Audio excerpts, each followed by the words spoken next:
Well, President Biden and Speaker Mike Johnson met one-on-one for the first time today in an effort to avoid a government shutdown. They talked on issues from the potential shutdown to foreign aid to the U.S.-Mexico border. Biden also sat down with all four top congressional leaders from both parties, and M. Wynn has our coverage from Washington.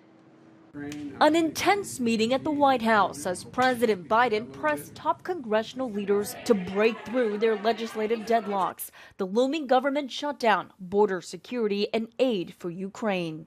The meeting on Ukraine was one of the most intense I have ever encountered in my many meetings in the Oval Office. Senate Majority Leader Chuck Schumer putting pressure on House Speaker Mike Johnson to pass funds for Ukraine, down to its last bullets in its battle with Russia. We couldn't afford to wait a month or 2 months or 3 months because we would, in all likelihood, lose the war.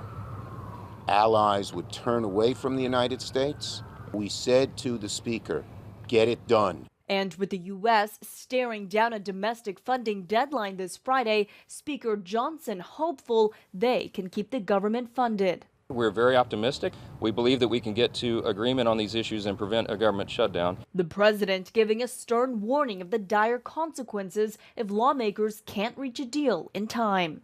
Congress's responsibility to fund the government. We got to get about doing a shutdown would damage the economy significantly. But on one of the top priorities for Republicans, new border security, neither side laid out a bipartisan path forward. We must take care of America's needs first. When you talk about America's needs, you have to talk first about our open border.